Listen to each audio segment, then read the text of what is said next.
ఈ ఉదయమున నీవు ఎవ్వరినీ కలుసుకొనక ముందు ప్రభువును కలుసుకో.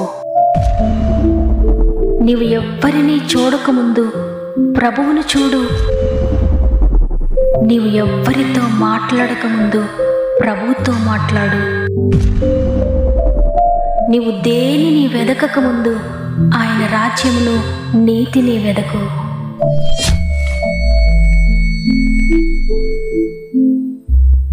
Praise the lord. ఈ ఉదయకాలమున గాడ్ ఫస్ట్ అనే ఉదయకాల ధ్యానములకు ప్రేమతో మిమ్మల్ని అందరినీ ఆహ్వానిస్తూ ప్రభు నామంలో మీ అందరికీ నా యొక్క శుభములు తెలియజేస్తూ ఉన్నాను. ఈ నూతన ఉదయాన మీరందరూ ఎలా ఉన్నారు దేవుని బిడ్డలారా? నాతో మాట్లాడడానికి ఎవ్వరూ లేరు, నాకు సహాయం చేసేవారు లేరు అనుకుంటూ ఉంటే, నీతో మాట్లాడడానికి ఎవ్వరికీ సమయం లేదేమో, ఇష్టం లేదేమో, కానీ యేసయ్య దగ్గరకు వస్తే నీతో ఆయన ఎంతసేపైనా మాట్లాడతారో. ఆయన నీకు ఆత్మీయ ఆహారాన్ని, శారీరక ఆహారాన్ని కూడా దయచేస్తాడు. నీ సమస్యను, నీ బాధను యేసయ్యతో పంచుకో. శూన్యంలో ఏ దారి లేనప్పుడు ఆయన అద్భుతం చేస్తారు. అన్ని దారులు క్లోజ్ అయిపోయినప్పుడు మార్గాన్ని తెరుస్తాడు. కాబట్టి ఆయనను ఆశ్రయించో, ఆయన కొరకు నమ్మకంగా జీవించో, ఉన్నతమైన బహుమానాన్ని పొందుకోబోతున్నావు. మరి ముఖ్యంగా మీకు ఏమైనా ప్రేయర్ రిక్వెస్ట్ ఉంటే కామెంట్స్ ద్వారా నాకు తెలియచేయండి. మీ అందరి కొరకు మేము తప్పక ప్రార్థిస్తాం. మీరు తెలియజేస్తున్న ప్రతి సమస్యను గురించి మానక ప్రార్థిస్తున్నాం. మీరు కూడా ప్రార్థించండి.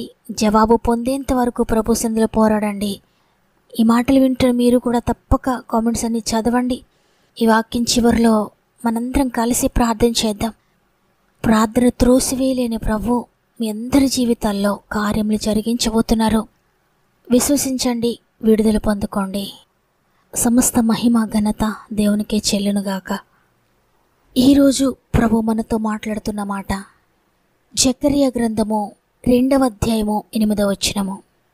సైన్యములకు అధిపతియగు యెహోవా సెలవిచ్చినదేమనగా, మిమ్మును ముట్టినవాడు తన కనుగుడ్డును ముట్టినవాడని. ఆమేన్. చూడండి, దేవుడు మనల్ని ఎంతగా ప్రేమిస్తూ ఎంతగా మనల్ని కాపాడుతూ ఉన్నాడంటే, ఆయన తన కనుపాప వలె మనల్ని కాపాడుతున్నాడు. మన మీద ఎవరైనా విరోధంగా లేచినట్లయితే, మనకు అపాయం కలుగు చేస్తున్న వారు ఎవరైనా ఉంటే, మనల్ని ముట్టడానికి ప్రయత్నిస్తున్న వారు దేవుని కనుగుడ్డును ముట్టిన వారేనని ఇక్కడ ప్రభు వాగ్దానం చేస్తున్నారు. ఎంత ధైర్యాన్ని ఇచ్చే వాగ్దానం కదా. ఇక మనం దేని కొరకు భయపడాలి? ప్రియ దేవుని బిడ్డలారా, ఈ ఉదయాన్ని మీరు వేటి కోసం భయపడుతున్నారు? ఏ శత్రు సమూహము మీపై లేస్తుందని భయపడుతున్నారు? ఏ చీకటి అంధకారపు శక్తులను గురించి భయపడుతున్నారు? ఎవరు మీకు వ్యతిరేకంగా చెడును జరిగిస్తున్నారని, మీకు విరోధంగా దేనిని మీకు చేస్తున్నారని మీరు భయపడుతున్నారో? ఎంత మాత్రం మీరు భయపడక్కర్లేదు. ఎవరైనా మిమ్మల్ని ముట్టినట్టయితే వారు దేవుని కనుగుడ్డును ముట్టిన వారే. దేవుని కనుగుడ్డును ముట్టి ఏ చీకటి శక్తి అయినా నిలవగలదా? ఆలోచించండి దేవుని బిడ్డలారా. ఏ చీకటైనా, ఏ చిల్లంగైనా, ఏ చెడైనా, ఏదైనప్పటికీ కూడా మిమ్మల్ని ముట్టాలని, మిమ్మల్ని అంటాలని ప్రయత్నిస్తూ ఉంటే దాని గురించి మీరు ఆలోచించకండి, భయపడకండి, అంత మాత్రము దిగులు పడకండి. నన్ను ముట్టాలని ప్రయత్నిస్తున్న వారు దేవునిని ముట్టినట్టే. ఆయనను ముట్టి ఏది నిలువలేదని నమ్మండి, ధైర్యం తెచ్చుకోండి. చూడండి, లూకా సువార్త 10వ అధ్యాయము 19వ వచనంలో ఉంది, ఏదియు మీకెంత మాత్రమును హాని చేయదు అని. ఇదిగో, పాములను తేళ్లను త్రొక్కుటకును శత్రుబలమంతటి మీద మీకు అధికారం అనుగ్రహించి ఉన్నాను. ఏదియు మీకెంత మాత్రమును హాని చెయ్యదు అని. దేవుడు గొప్ప అధికారాన్ని మనకు అనుగ్రహించారు. ఈ లోకంలో ఏది కూడా ఆయనలో ఉన్న వారికి హాని తలపెట్టలేదు. ఎవరైతే క్రీస్తులో ఉంటారో వారిని పాడు చేయడానికి కానీ, వారిని అంతం చేయడానికి కానీ, వారి జీవితాలను త్రొక్కివేయడానికి కానీ ఏ అధికారము కూడా సాతానుకు లేదు. మనుషులైనా, చీకటి శక్తులైనా, సాతాను శక్తులైనా నీ జీవితాన్ని పాడు చేసే ప్రతిదీ కూడా దేవుడు అణచివేస్తాడు. సాతాను వేసే అగ్ని బాణాలు ఆయన కాల్చివేస్తాడు.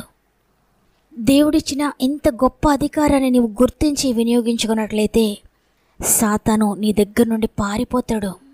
ఏ చీకటి శక్తి నిన్ను కంట్రోల్ చేయలేదు. ఏ అపవాది శక్తి కూడా నిన్ను ఏలుబడి చేయలేదు. ఒకవేళ నీవు సాతాను ఇష్టాన్ని జరిగిస్తూ సాతానుకు నీ జీవితంలో చోటిస్తూ పడిపోయినట్లయితే, ఎక్కడ నీవు సాతానుకు చోటిచ్చావో, సాతాను నీపై ఎక్కడ అధికారం చేయడానికి అవకాశాన్ని ఇచ్చావో దాన్ని నీవు గుర్తించి దాని నుండి నీవు దూరమైతే తప్పక నీవు తిరిగి విడుదల పొందుకుంటావు, తిరిగి దేవుని శక్తిని పొందుకుంటావు.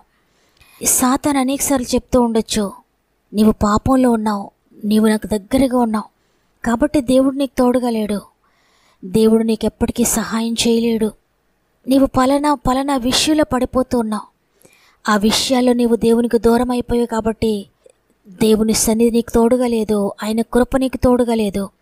ఈ వాగ్దానం నీ కొరకు కాదు, ఇది దేవుని కొరకు నమ్మకంగా జీవించే వారికి, ఏ పాపం చేయకుండా దేవుని కొరకు పరిశుద్ధంగా జీవించే వారికే కానీ నీ కొరకు కాదని ఒకవేళ నీతో చెప్తూ ఉన్నా, ఇంతమాత్రం భయపడొద్దు. నీవు ఆయన దగ్గరకు వచ్చి ఆయన సందులో మోకరించి నేను పాపిని నువ్వు గ్రహించి ఒప్పుకున్నట్టయితే తిరిగి ఆయన క్షమించడానికి సిద్ధ మనసు కలిగిన దేవుడు. నువ్వెక్కడ పడిపోయావో, ఎక్కడ సైతానికి చోటిచ్చావో ఆయన సందులో ఒప్పుకో. దేవుడు తిరిగి నీవు కోల్పోయినవన్నీ రెస్టోర్ చేస్తారు. ఆయనలో ఉన్న వారికి విరోధంగా రూపింపబడుతున్న ఏ ఆయుధము కూడా వర్ధిల్లదు దేవుని బిడ్డలారా. అయితే క్రీస్తులో లేని వారిని పడగొట్టాలని అపవాది ప్రతి నిత్యము ప్రయత్నం చేస్తూనే ఉంటాడు. ఒక్కొక్క విషయంలో నిన్ను పడగొట్టాలి, ఒక్కొక్క విషయంలో నిన్ను నాశనం చేయాలి, నీ జీవితంలో ఉన్న ప్రతి శ్రేష్టమైన విషయాన్ని కూడా పాడు చేయాలి, వ్యర్థపరచాలి. నీ బలాన్ని, నీ సమయాన్ని, నీ జ్ఞానాన్ని, నీ ఆరోగ్యాన్ని, నీ ఆర్థిక వనరులను, నీ జీవితాన్ని, నీ బిడ్డల జీవితాన్ని, నీ భర్త జీవితాన్ని, లేక నీ భార్య జీవితాన్ని కోలొద్రియాలి, పడగొట్టాలనేది సాతాను యొక్క ప్రయత్నము. కానీ నీవు క్రీస్తులో దాగుకున్నప్పుడు అవి తిరిగి కట్టబడతాయి. ఏవైతే సాతాను కూలగొట్టాలని చూస్తున్నాడో అవి తిరిగి కట్టబడతాయి, తిరిగి నాటబడతాయి. అద్భుతమైన విషయాలు తిరిగి స్థాపించబడతాయి. అభివృద్ధి, క్షేమము, సమాధానము, నెమ్మది అనేవి కేవలము క్రీస్తులోనే సాధ్యం. గనుక నీవు ప్రభువుకు బయట ఉండి ఎంత ఆశించినా నీవు వాటిని పొందుకోలేవు. ప్రభువుకు బయట ఉండి ఆ ఆశీర్వాదాలు పొందాలనుకుంటే అవి నీకు దొరకవు. ఒకవేళ మీరు అనుకుంటూ ఉండొచ్చు, నా జీవితంలో అన్నీ పాడైపోయాయి, నా జీవితం పాడైపోయింది, పాపంలో పడిపోయాను, శాపాన్ని కొని తెచ్చుకున్నానని చింతిస్తున్నా. నీతో ప్రభు మాట్లాడుతున్నారు. నా కుటుంబానికి ఆధారం కోల్పోయాను, ఉద్యోగంలో సమాధానం కోల్పోయాను, నా వ్యాపారం పడిపోయింది, నా పిల్లల గురించి నేను ఆశించిన నా ఆశలన్నీ కూలిపోయాయి, ఆర్థికంగా పడిపోయాను. ఇక అన్ని విషయాల్లో కూడా సాతాను నన్ను కూల్చివేశాడు. మనుషుల ద్వారా నేను నష్టపోయాను, శత్రువుల ద్వారా నేను పాడైపోయాను, నాకు విరోధంగా లేచిన వారి ద్వారా నా జీవితం కూలిపోయిందని నువ్వు అనుకుంటున్నావేమో. దేవుని బిడ్డలారా, ఈరోజు ప్రభువా నీవే నాకు ఆధారము, నీవే నాకు దాగుచోటు, నా నివాస స్థలము నీవే. నీలో ఉన్న నన్ను ముట్టడానికి, అంటడానికి దేనికి అవకాశం లేదయ్యా. నన్ను ముట్టడానికి ప్రయత్నిస్తే నీ కనుగుడును ముట్టినట్లే అని నువ్వు విశ్వాసంతో దేవునిలో దాగుకొని, ఆయన గాయాలలో దాగుకొని పూర్తిగా ఆయనపై ఆధారపడి ప్రార్థించినట్లయితే ఇక ఏది నిన్ను ముట్టలేదు. కాబట్టి ఈరోజు నీ జీవితాన్ని దేవునికి సమర్పించుకొని, వాగ్దానం చేసిన దేవుడు నమ్మదగినవాడు కాబట్టి వాగ్దానాన్ని నమ్మి నీకు విరోధంగా రూపింపబడుతున్న ప్రతి దానితో చెప్పండి, ప్రతి శోధనతో చెప్పండి, ప్రతి శక్తితో చెప్పండి, సాతాను శక్తులతో చెప్పండి, నీవేక నన్ను పడగొట్టలేవు, నీవేక నన్ను ముట్టలేవు సాతానా. నేను దేవునిలో ఉన్నాను, నన్ను నువ్వు ముట్టినట్లయితే నీవు ఆయన కనుగుడును ముట్టినట్టే. కాబట్టి నీవు నన్ను ఏమీ చేయలేవు, యేసులో ఉన్న నన్ను నీవు ముట్టలేవని విశ్వాసంతో పలకండి. నమ్ముట నీ వలనైతే నమ్మువానికి సమస్తము సాధ్యమే అని లేఖనాలు సెలవిస్తున్నట్లుగా ఇక ఏ శక్తి నిన్ను తాకలేదు, ఎవ్వరూ నీకు హాని తలపెట్టలేరు. కునుకక నిద్రపోక కాపాడుతున్న ప్రభువులో నీవున్నావు. కాబట్టి ఎవరూ నీకు ఏ హాని చేయలేరు.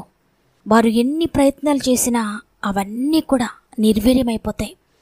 ఎంతమంది నీకు హాని చేయాలని ప్రయత్నం చేసినా, నీ కుటుంబపు వారే అవ్వచ్చు, నీవు నమ్మిన వారే అవ్వచ్చు, లేక దురాత్మ చీకటి శక్తులైనా అవ్వచ్చు, ఏవైనప్పటికీ ఏ ఆయుధము కూడా వర్ధిల్లనీయడైనా నీకెవరైనా హాని చేయాలని చూస్తే ఆయన మౌనంగా ఊరుకోడు.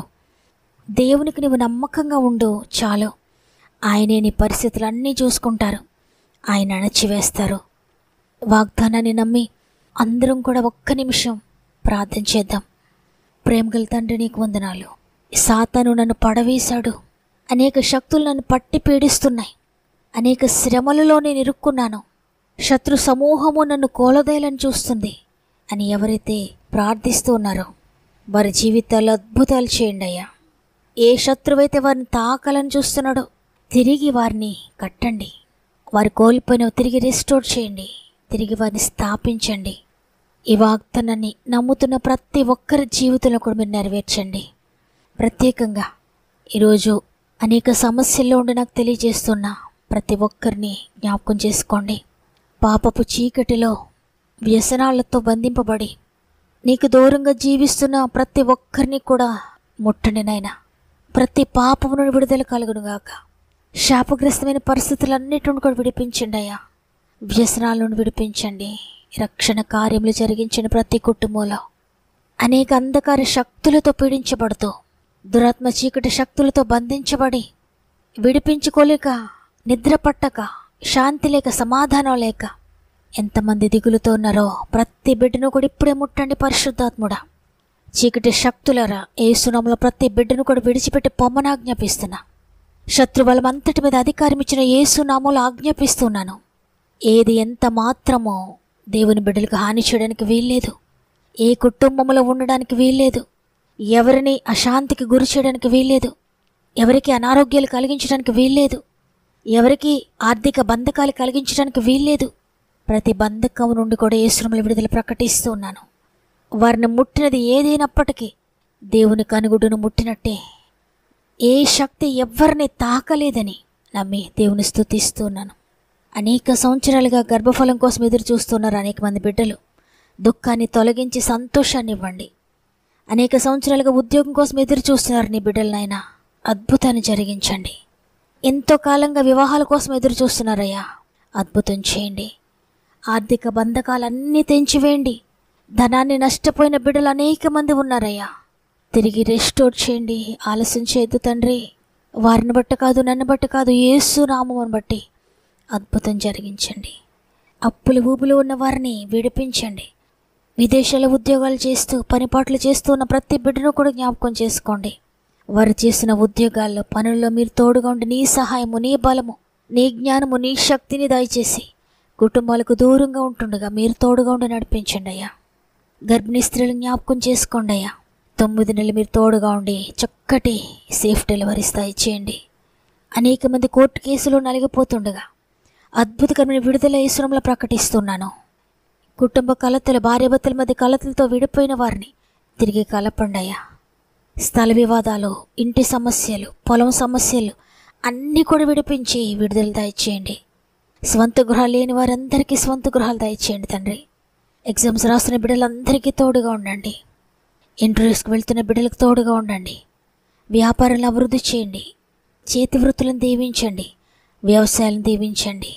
డ్రైవింగ్ చేసిన బిడ్డలకు తోడుగా ఉండండి. పరిచర్యలో ఉన్న సేవకురాండ్రని జ్ఞాపకం చేసుకోండి.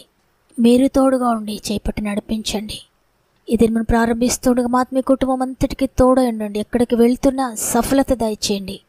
ప్రత్యేకంగా ఈరోజు పుట్టినరోజులు, పెళ్లి రోజు జరుపుకున్న వారికి మీరు తోడుగా ఉండి ఈ నూతన సంవత్సరాలు నూతనమైన ఆశీర్వాదాలతో నింపి నడిపిస్తారని యేసయ్య పరిశుద్ధమైన నామములో అడిగి వేడుకొంచున్నాను తండ్రి, ఆమేన్. దేవుని బిడ్డలారా, దేవుడిచ్చిన వాగ్దానాన్ని నమ్మి వాగ్దానాన్ని గట్టిగా పట్టుకోండి. మీ జీవితంలో అయిన ప్రతి ఆయుధాన్ని నిర్వీర్యం చేసి విడుదల ఇవ్వబోతున్నారు. దేవుడు మీతో మాట్లాడినట్లయితే ఈ వాక్యాన్ని అనేక మందికి షేర్ చేయండి. అనారోగ్యాలతో మంచంపై ఉన్న వారికి వాక్యాన్ని వినిపించండి. వినుట వల్ల విశ్వాసం కలుగుతుంది. వారి విశ్వాసమే వారిని విడిపిస్తుంది.